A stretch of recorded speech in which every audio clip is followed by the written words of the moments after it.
Hello, this is Ross with DragTheBar.com, and today I'm making a video of 4 tables of 100 no limit full ring, and have 2 of the tables going so far. I think I'm waiting on the lower left table for the blind to come around, and then I'm just sitting at 1 table by myself waiting for someone to sit with me. So here I get 9s in the cutoff and open that, and I'm able to take that pot down, and then open King 5 suited. Both those opens I think are pretty standard opens, and I'm able to win with the King 5 as well. King 4 on the small blind I just fold. This is actually a delayed commentary video for me. When I made the video the first time, I somehow had the volume button turned off for my microphone, so I'm having to make this recording a little bit later. So A6 there, I fold. There's a limper early position, but still definitely not gonna play A6 offsuit there. And one thing I did want to talk about, just in general, about the full ring game on stars, as far as the 100 no limit game used to be a haven for VPP grinders, the 100 full ring especially, and I think that's probably going to definitely change this year, because I've noticed that the VPP rate for the 100 full ring game has gone way down. I don't know what it used to be, but now you're getting about a VPP every 5 hands or so at 100 full ring. So it's definitely less VPPs under the new system. So here I get jacks. There's a button open, and he makes it 3. I go to 8, which is a little bit smaller, but 8's probably going to be my standard 3-bet against a 50 big blind stack. So I just go 8 with the jacks instead of a larger amount.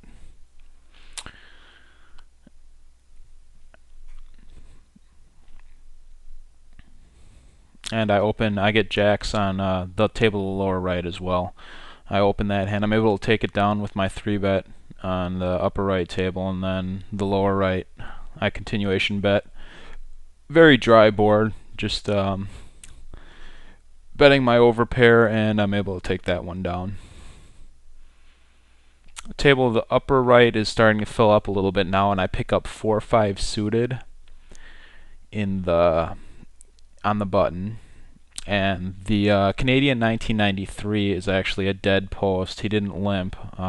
You can see that because of the 50 cents right in the middle of the pot, that was a dead post there. And I decide to ISO 4-5 suited. I think that's pretty standard too, to ISO there, because there's more blinds to steal, more motivation for me to open. I'm able to take that one down as well. Ace Jack in the button.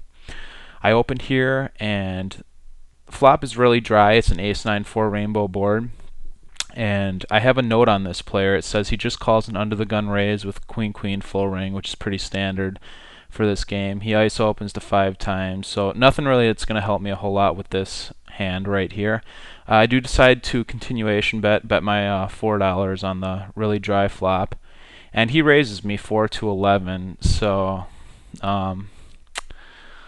I don't have my HUD stats on him yet, because the table just loaded. I do have a few notes that he's definitely going to be a regular and probably a little bit more aggressive than others, so I decided to take the card off. He's really only repping 2 hands here with the flop check raise, and that's pocket 9s or pocket 4s are the 2 sets. I don't think he'd ever have ace-9 or ace-4 here really calling my button open in the big blind. Possibly ace-9, but I really discount that a lot, because most people will either 3-bet or fold that to a button open. So really only 2 hands that have me beat. So I'm not folding the flop, not folding the turn, and then he barrels off on the river, and it kind of looks like a value bet. He bets 37 into, I think it's about 60, a little over $60 pot here. Kind of looks like a value bet, but going along with the same reasoning on the flop and turn, I'm just not going to be folding the river here. because he reps such a narrow range of hands. I guess maybe we can put pocket sixes in there now that have us beat. So really only 3 hands at this point that do a play like this that have us beat. Really primarily 9s and 4s though. So I do call him down here, and he shows up with King Jack. So I was able to win a large pot just by letting him bluff off 3 streets. And then I decided to make another note here that just that he'll call my my button open in the big blind with King Jack suited. That's a semi-valuable note to have, just to know that he's not always going to be 3-betting that hand. A lot of people will 3-bet that hand just about every time you open the button. He's a little more passive in that sense that he just calls. And then also the note that he's check raising that flop there and then firing 3 barrels is also a good thing to know about this player.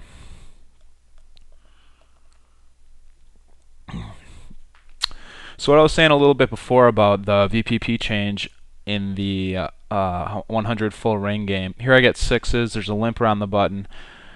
He has limped in a previous hand, and I'm probably ahead here with the 6s, but I do decide to just check because really I don't think that I'm going to be able to get him to fold very often by ISOing there. While I do have the best hand, it's not going to play well on a ton of flops, so I do decide to just check my option. I do bet the flop because I think I have the best hand there a lot, and I bet the turn because I still think I have the best hand there often. You know, he can have a hand like 10 jack, any type of straight draw.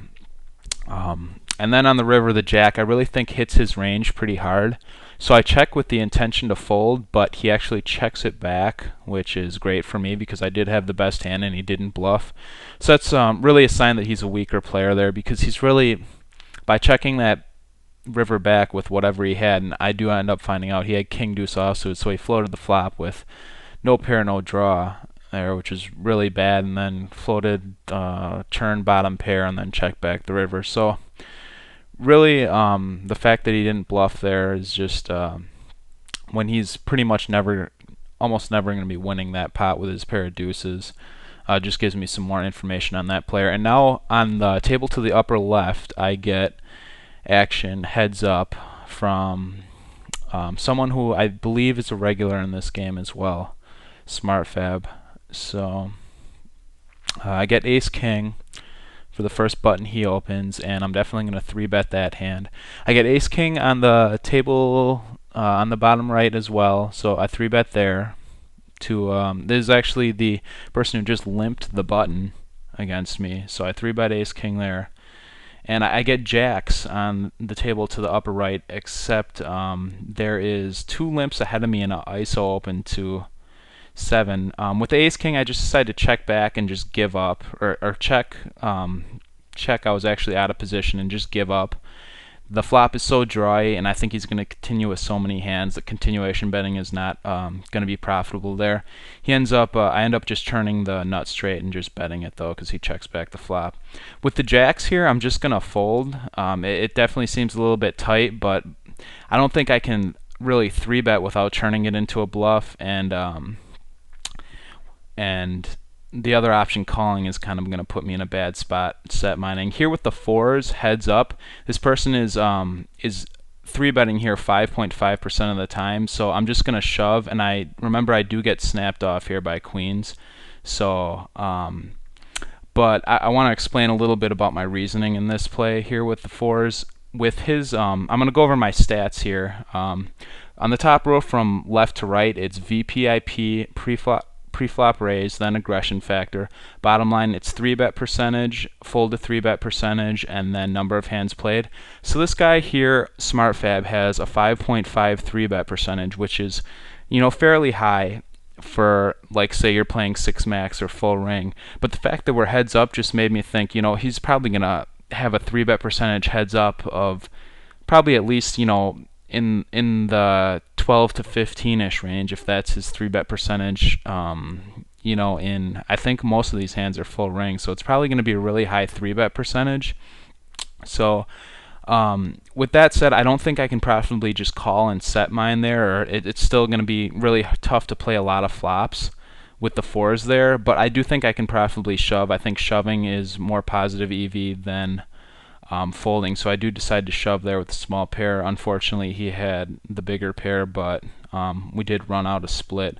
Here, he opens to 4 times, which I was a little bit curious about. He opens to 4 times on the button there when he had previously opened to 3 times. It's kind of made me think maybe he's a little bit stronger, but maybe not. I'm not I was just gonna kind of test it out a little bit by making a 3-bet. So I do 3-bet with king queen and continuation bet the queen 7-7. Pretty dry, very dry board. I have top pair, second kicker. Turn is a pretty blank card, 3 offsuit. So I decided to just continue my plan, barrel the turn, and going to be firing the river. The river is an interesting card with the ace, and it actually kind of scares me a little bit. I thought he had king queen, and I'm not just saying this because I know how the hand turns out. In the actual video, if my audio had showed up, I definitely thought ace queen was a hand that he would have here often. But I did feel that maybe he could have like a hand like jack queen suited or king queen, which is why I do decide to shove on the river here for to get him possibly off a split. Sometimes he ends up snap calling me with ace queen, by the way. So I think that river, while it might be a little bit thin there, I'm not really going for value as much as I think I'm bluffing. I mean, that's kind of a spot where people talk about merging their range. That's definitely a spot where I just merged my range there by shoving king queen when it really gets my king. I don't know if the word is counterfeited, but the ace hits. So, and here with 10 queen, I fire the flop. Turn is a great card to barrel. River, I'm just going to keep barreling just because there's really no other way to win the pot, and I think I got unlucky there, just that he hit 2 pair on the river. So lost a couple of big pots in a row at this table. Guy's definitely fishy because he limp called with 7-8 there, and he's limping again. So with ace queen here on the button, I'm ace queen suited. I'm gonna isolate and try to hope that this lucky 5-7-0-8 wants to play another pot with me. And he does. He limp calls again. So, and that's a really good flop for me. I have top pair, top kicker with ace queen, and gonna bet out again and hope to get some action here. But he does end up folding. So yeah, the king queen hand, I said that was merging my range. I mean, it's possible I might get called there by hand like pocket 8s through pocket jacks, once in a while, and really own them with a thin value bet there. But really, what I was doing was maybe trying to bluff him off a queen, any other queen. Maybe if, like I said, if he has the same hand or jack queen suited or something, I think I can bluff him off there a decent amount of the time. And if I do check that river with the king queen, it would have been with the intention to check fold, just pretty much giving up on the pot. So here I continuation bet with king queen, the queen high flush draw, and he calls. Turn pairs the 9, the top card, and I decide to check it back. River, he bets a little bit under half pot, and I have the 3rd nut flush, so I do decide to make a little raise here. I think I can get a little bit of value out of, say, the 10 of clubs, jack of clubs. At the same time, it's a little bit thin to make that raise there. I do think he's probably calling with the 10 and jack of clubs, but maybe even like the 6 of clubs there or something. But at the same time, if he comes back over top of me, it's real easy fold for me because that kind of player is never going to be rebluffing me in that spot there. So he does end up folding, so I end up taking that pot down. Here on the bottom left, I open ace king under the gun, and it folds around to the blinds, and I think, yeah, I do just take this one down with ace king here.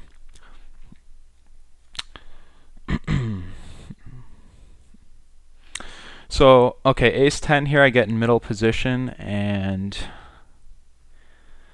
okay, the under the gun player, which is the fishy player we've been playing a few pots with, min raises. And normally, I definitely fold ace 10 suited to an under the gun raise when I'm in middle position, but considering the way this guy has been playing so far, I think we can call with ace 10 suited here. Definitely call with that hand. Just knowing that if he hits a piece and we hit a even bigger piece, he's probably going to pay us off. So just trying to hit a big hand here with ace 10 suited, which does not happen. And if I remember correctly, he continuation bets, and I think I just fold in this pot. But the hand with fours earlier when we were playing heads up, I think that without a lot of history with a player, it's definitely fine if you have an aggressive three better heads up, or say you open the button in a game and they make a big three bet. It's definitely fine to just be shoving there if they're an aggressive three better, because I find that when you do shove there, I got called that time, but I really think you're probably only getting called there. In my experience, I've never really looked up the stats for this, but if I had to guess, I'm probably only getting called when I open in late position and get three bet. The three bets are so light nowadays that really I'm only getting called there maybe 30% of the time or so. So if I can get folds the other 70% of the time, and then have decent equity, I mean fours is never going to be dominating their calling range there. But say you only get called 25 or 30% of the time, the other 70% of the time you're taking down that $13, which is the $3 for my open and then the $10 for his three bet. So there's already $13 in the pot, and I'm shoving 100 big blinds total in there. I think it's about, what is it, like shoving 97 more into that, but you're just going to take that down so often. And the times you are called, you can get called by like ace king. Maybe they'll call you with ace queen suited there. Maybe they'll call you with ace queen.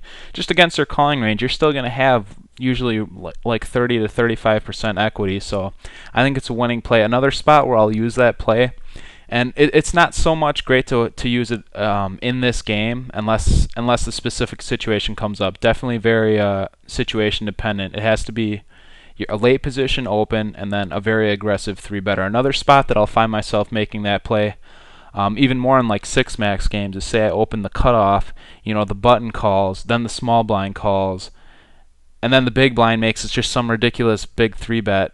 I'm gonna be shoving a lot of pairs there, sometimes any pair there, just because there's so much money in the pot and they're gonna be three betting so light there with all the dead money that it's going to be profitable to shove there often.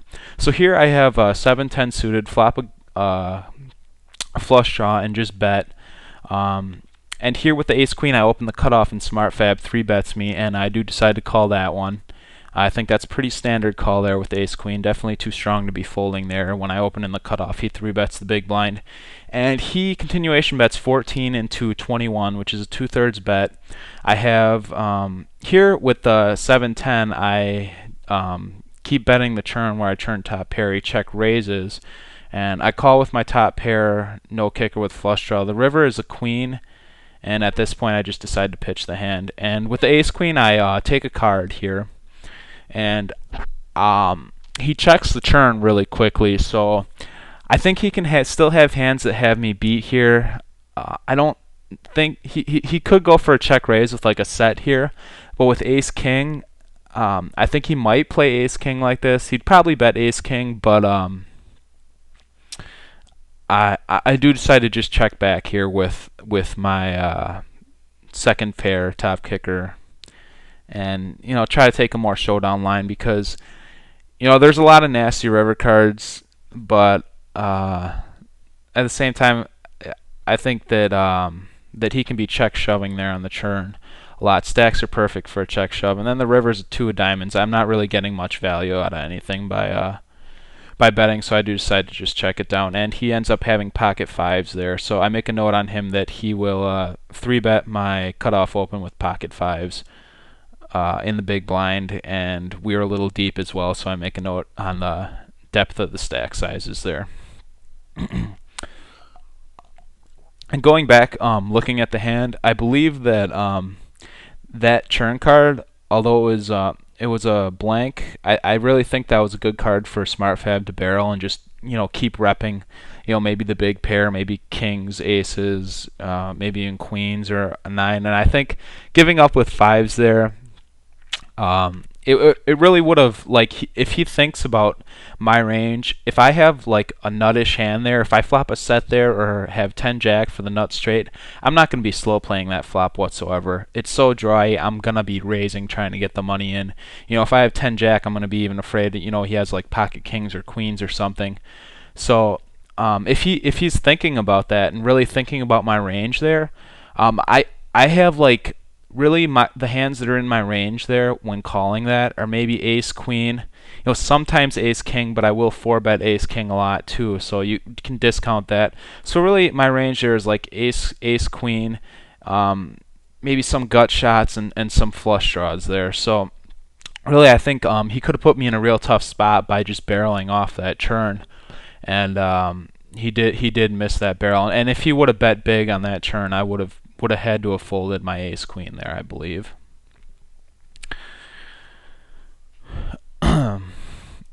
Okay, so a little bit of like I was talking about before, something else I wanted to talk about was when I was talking about, I'm not sure if I already said this, I know I was talking about the VPP rate going way down for 100 no limit, but at the same time, for all the limits higher than that, I've been playing like 200 through 600, and especially at like the 400 and 600 game, I think that the new VPP rate is definitely better for full ring.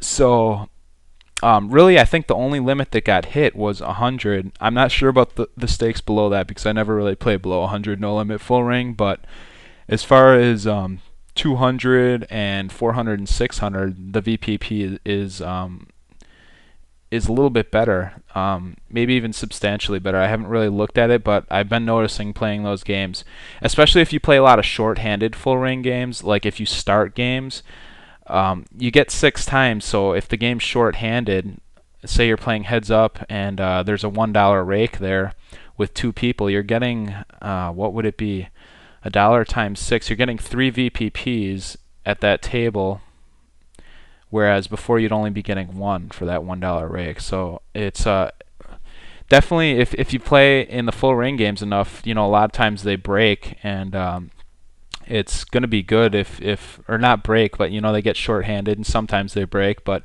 when the games get short-handed, the VPP rate just goes up a lot, especially at the at the higher stakes than 100.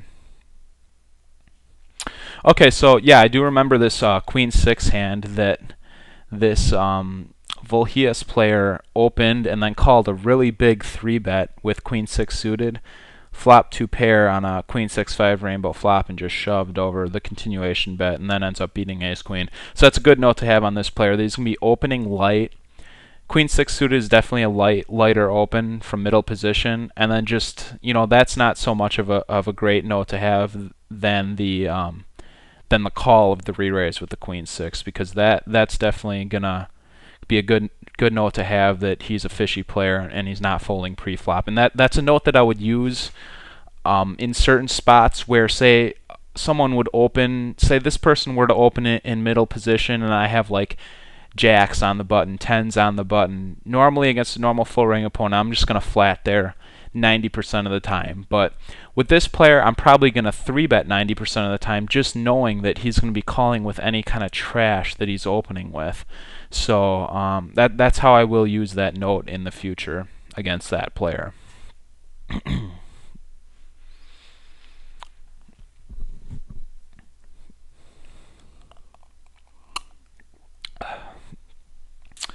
Okay, so here I pick up pocket 7s in middle position. We'll be opening this hand if it folds to me. I can't remember how this one played out. Okay, yeah, I remember now. Have a couple limpers to me, and I accidentally clicked the fold button there, but I do decide to isolate here with 7s. It's a little bit marginal because I'm not going to get folds from both limpers that often, but sometimes I will get folds from both limpers and just decide to be aggressive with 7s here.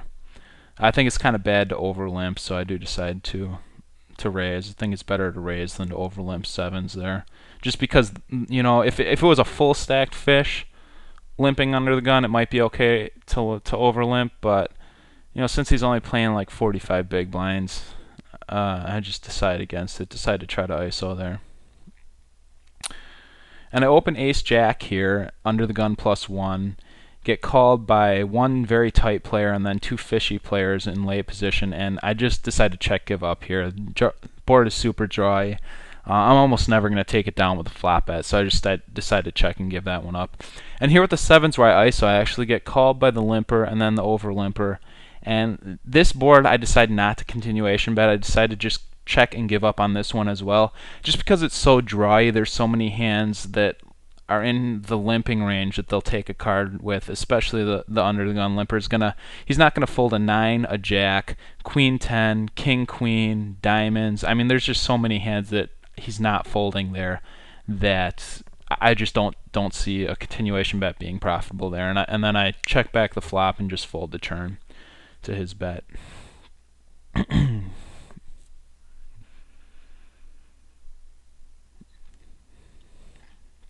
I pick up ace jack here,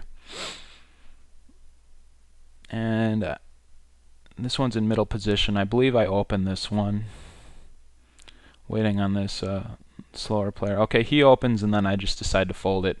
If he would have folded, I would have opened, but I don't think calling with ace jack there in the positions to an under the gun plus 1 open is not going to be profitable at all, especially given there's chances that there could be squeezes later and I'm going to have to fold it, so just fold that hand. Ace queen I might call. Ace queen suited I'd definitely probably call there, but ace jack would just be too loose to be making that call here at a full ring table. Ace jack offsuit. And here at this point I do decide to open a fifth table and just put it off to the side because as you can see, the 3 of my 4 tables are very good, have high VPP fish at all the tables except for the one on the bottom left. And here I get ace 9 and we have a button opener, and I look at his 3-bet percentage, and his fold to 3-bet percentage is actually 100. And here I remember I was looking for it under this tab, and I couldn't find it for the longest time, trying to figure out how many opportunities he's had to 3-bet, because that's have 338 hands on him. So I look at the number of opportunities that he's been 3-bet, and it was actually 7. I do find it. So he's been 3-bet 7 times total, and he's folded to every single one. So that just lets me know that that's definitely be a good target to be 3-betting, especially as late position opens, as most people in this game do not adjust well to light 3-betting in late position. So they don't realize, or maybe they just don't want to deal with the fact that since they're opening in late position, you're going to be 3-betting them later, or just because you know that they're lighter, that you're going to be lighter 3-betting them. A lot of people will not react to that very well. Here I open queen 9 suited on the button, and I get 3-bet by a very aggressive 3-better here. He has a 10.2 3-bet percentage, and he's just going to be 3-betting me here a ton. But I do decide to fold the queen 9 suited. Here with the queen 9 offsuit, I actually misclick here. I thought that it was a heads-up pot. I did not see the third player. I did not see that he bet into both of us. So I decided to just, or I would have just folded there had I known that it was 3-way. But I thought it was 2-way, so I called. And then the turn comes. So I decided to try to rep a straight. So I raise, and I get called pretty quickly. And then on the river, I just decided to keep bluffing, try to rep the flush draw, and that got there, and I do bet, and he folds pretty quickly there, so I'm able to take that one down. But I don't think that flop call was profitable. It was a misclick by me, or not a misclick, but just a misread of how many players were yet to act in the hand. Because I think if it was heads up, I'm definitely calling there because I have second pair, and that's going to be good pretty often. But I don't think he's betting there into 2 people with, maybe he'd do it with second pair, but I'm really not going to be ahead there very often when he's betting into 2 people. in that limp pot with second pair. So here I get queens under the gun, and I decide to open that one, of course, and I get called by a loose-ish player. He has 32 VPP, so he's playing a lot of hands. So that's good, and he's playing a shorter stack too, playing a little bit less than 50 big blinds. So if I flop an overpair and he has a piece of it, there's going to be a good chance I'm going to be able to get his whole stack here with just the original open, just because, okay, he's playing more than 50 big blinds. He's playing about 66 to start the hand.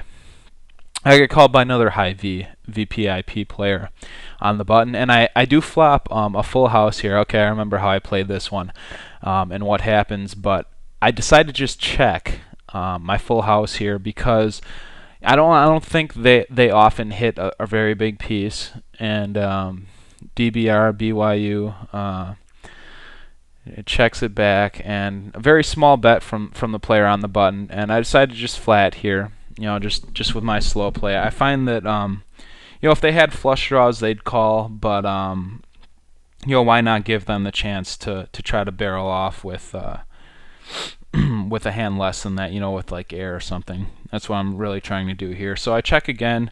King of spades is a great card for me. It makes flushes, so if they have a flush, it's going to be tough for them to get away from the hand. So I decided to just continue the slow play, check call.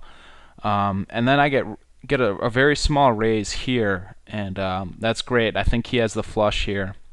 Well, not anymore, I don't, but when I was making the video I thought he had the flush, so I just make a small re-raise, trying to get it in, because I'm going to be out of position on the river, and I don't want it to go, check on the river. So I make a small re-raise to try to get it in, and then he ends up shoving. I'm like, great, and then unfortunately, or no, he clicks it back. And then I end up getting showed pocket sixes here for the cooler. So nothing you really do about that. Just got unlucky here. So on the table left, I opened tens under the gun, flop middle set on a very drawy board. So the pot's $12 here, and I just decided to make my standard continuation bet of $8. And really, there's two tighter players. Especially the big blind there is very tight. Really hoping to get action from Lucky there, which didn't happen. And then I do end up taking this one down with my set of tens. So with the queen's full hand, that was a hand that would have been fine to just bet there. If I am betting there, especially with the both smaller stacks, I'm making a real small bet. Try to get them to put money in, but I think it's a good spot to check, because you pretty much have them drawing dead 90%, probably 99% of the time there, and you're just looking for someone to try to take a stab with nothing. And sometimes those guys, they'll decide, okay, I started taking a stab, I'm not going to stop, I'm just going to keep firing till all the money's in.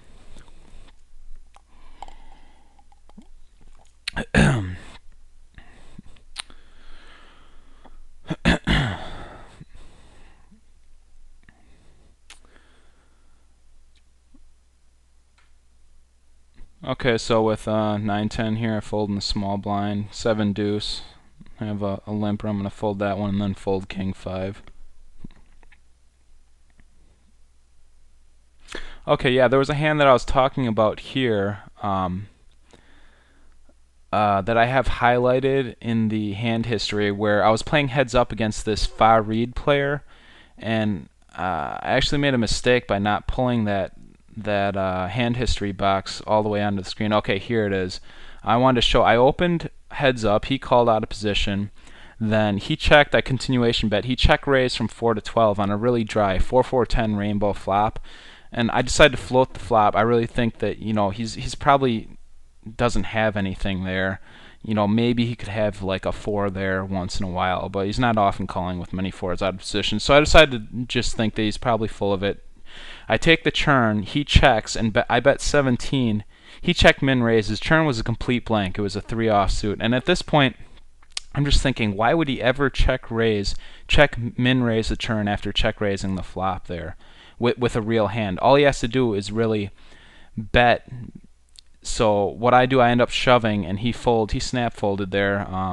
We had about $50 behind. He had already put half his stack in the pot, and he just snap folded to the shove while we were playing heads up in that hand. And I felt that that was a good hand just to discuss a little bit, just because to a lot of people that might seem like spewy. Oh, you check raise the flop and then check min raise the turn, but when you really think about it, what is he representing with that line? Because if I get called there with my king jack, I would have felt pretty silly, because if I get called there with king jack, I'm drawing dead every time to that line. But really, with his line, I really felt that that he didn't have it, because first of all, for him to have a 4 there is pretty rare. He's not calling with many 4s. Here, I continuation bet with my king queen and get raised, and then the other player makes it really easy for me. The super nit, who almost certainly has a set here, min re-raises,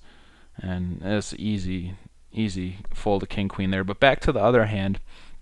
Okay, he check raises the turn from 4 to 12. If he had a real hand, all he has to do, if he had like a 4, say a hand like 4-5 suited and flop trips, all he has to do is barrel the turn, bet about 20 on the turn, and then it's a really easy river shove for him. So there's really no sense in having a line where you check raise the flop and then go for a check raise again on the turn, just because it's so easy for me to check back that flop, and all you have to do is bet the turn and bet the river to get all the money in. So the line just didn't make any sense.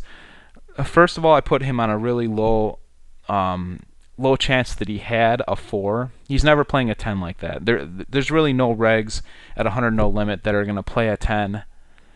I mean, maybe some of the better ones will play like king 10 or ace 10 like that, but really none of these nitty type regs here are going to play a 10 like that. So really, I'm putting him on a 4 or nothing. So on the flop, I really don't think he has a 4 that often, just because he's not calling with many 4s out of position heads up. And then the fact that he takes that check min raise line on the turn, it just what am I trying to say? It just like compounded the fact of him not having a 4, at least to me in my read, because it's like kind of like the first instance had such a low had a pretty low chance for him to have a 4, and then with that line, it was just like no way he has a 4. It's like just compounding the fact. Just trying to put the pieces together, which made me believe he didn't have a 4, and he didn't, and he ended up folding. So here I'm making a note here. I forgot exactly. Okay, I'm just making a note about the hand that I described, since I wasn't able to make it earlier. Okay, here with ace 9 under the gun, fold that one. Standard fold under the gun in a full ring game. And then the 10s I open in middle position here.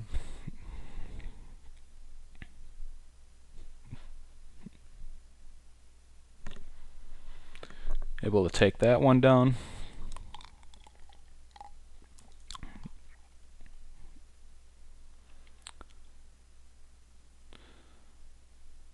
Pick up Jack King offsuit here in the small blind. There is a short stacked who limps, another over limp, which I think by FA read there's really nothing he should be over limping with there. I mean, if it was a big fish under the gun and you had like a small to medium pocket pair, it might be okay to try to hit a set, but the guy's really got no money, so there's really no reason for him to be over limping there with anything.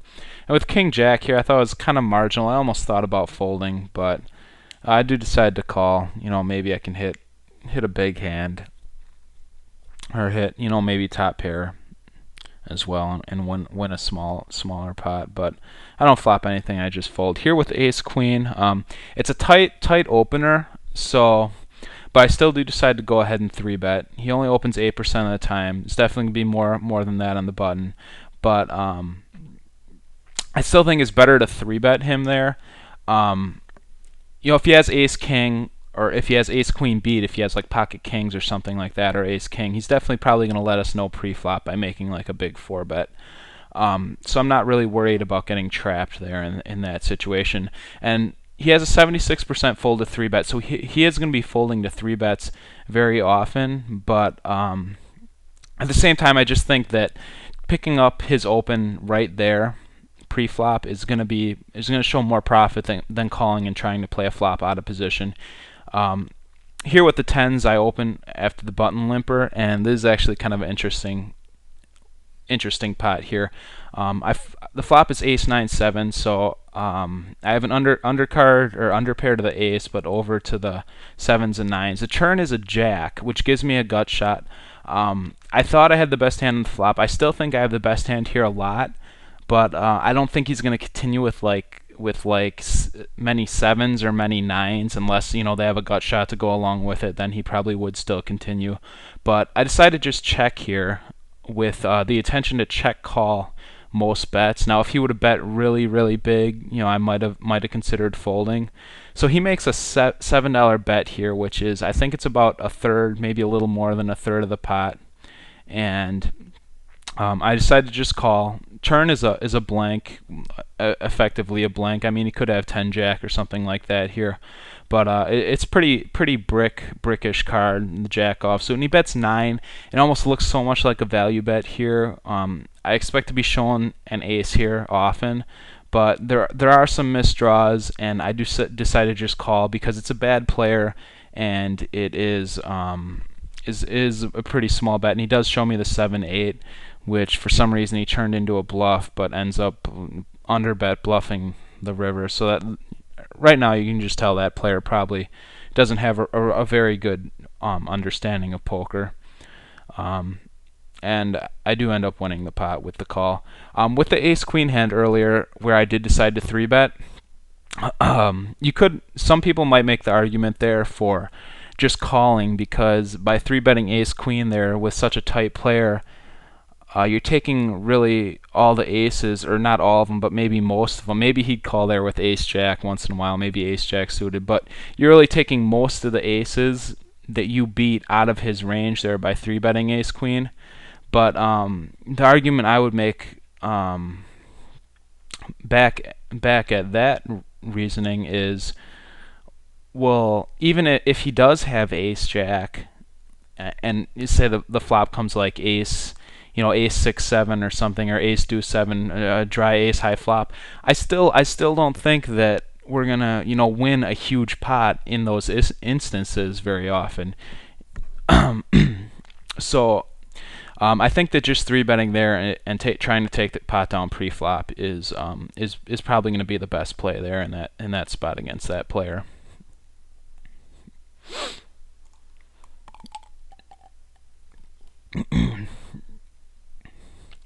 I'm all for normally trying to leave more hands in the opponent's range that we have beat, but in that spot I just think it's better to try to take it down pre-flop, because then he has the initiative too in the hand if we just call. And then if we both miss the flop there, say he has a hand like ace 10, ace jack, if we both miss the flop there, then he's still going to be able to take that one down very often against me just with a continuation bet.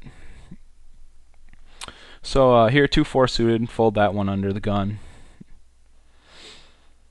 Oh yeah, I saw the note on this player who I just called down with the pocket tens against his 7-8. He made a note in the chat box, call, call, call, you are a very big fish. I was laughing pretty good at that one when he made that comment.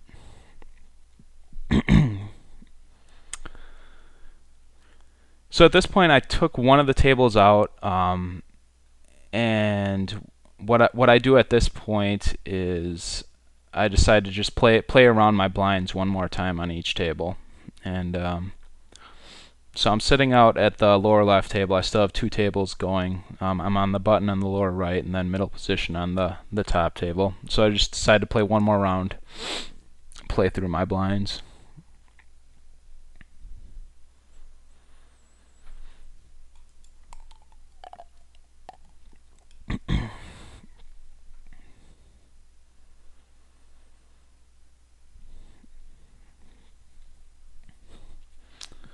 Yeah, full ring games play really slow, especially the lower stakes full. Well, I'd say most stakes full ring, but especially these ones where you have all the rake back grinders who are playing 24 tables. It plays really slow.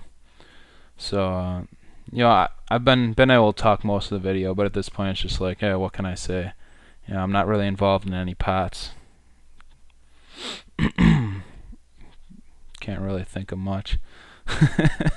Alright, this fish makes a big check raise here and calls the guy a moron when he shoves for his last 15.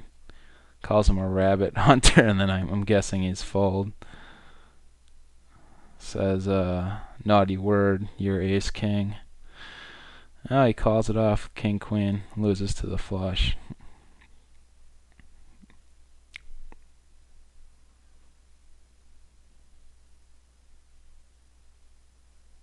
Or no, actually, no, he didn't lose to the flush. He had a full house. I didn't even catch that. Had a full house versus the flush. It was kind of a slow roll there, actually. I mean, with $15, yeah, whatever.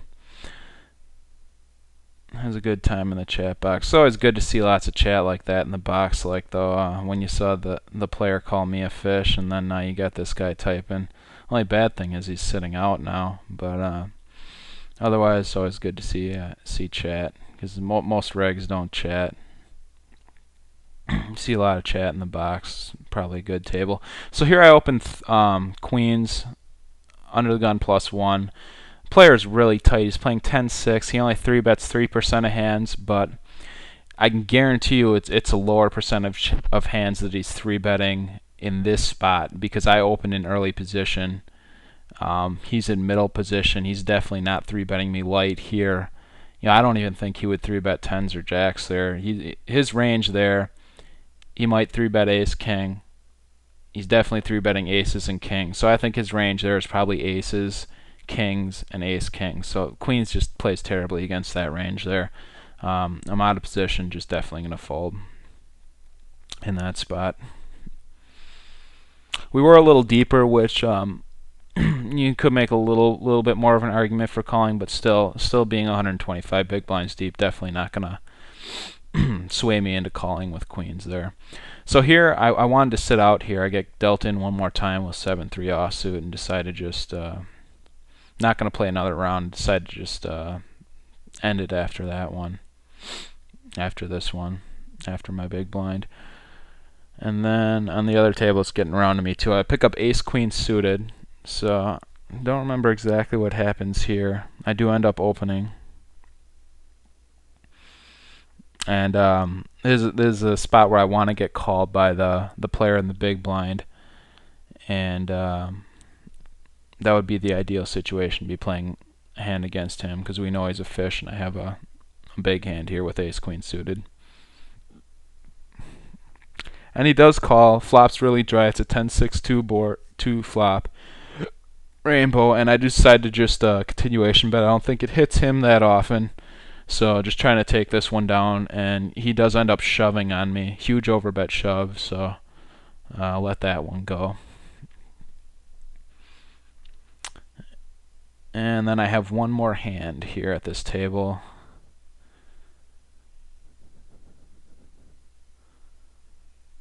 Yeah, that's why I like to play 4 tables for my full ring videos, just because it's so slow.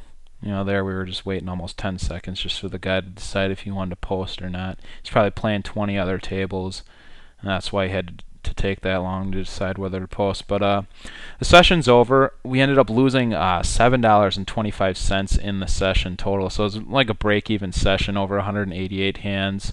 Ran a little bit above EV for the session. Started off winning a buy-in, and then lost the big one. I forget which one this was that I lost. I think it was, that was the ace, that was the my king queen versus ace queen where I shoved the river. The second big one that I lost was when I flopped queens full against quads. So those were 2 of the big hands. Trying to remember the couple big ones I won. Yeah, I can't even really remember Can't even really remember the big ones. Yeah, that's how the saying goes though. You always remember the big ones you lost, never the big ones you won. I think that's a Rounders quote. But anyways, this is just about the end of this video.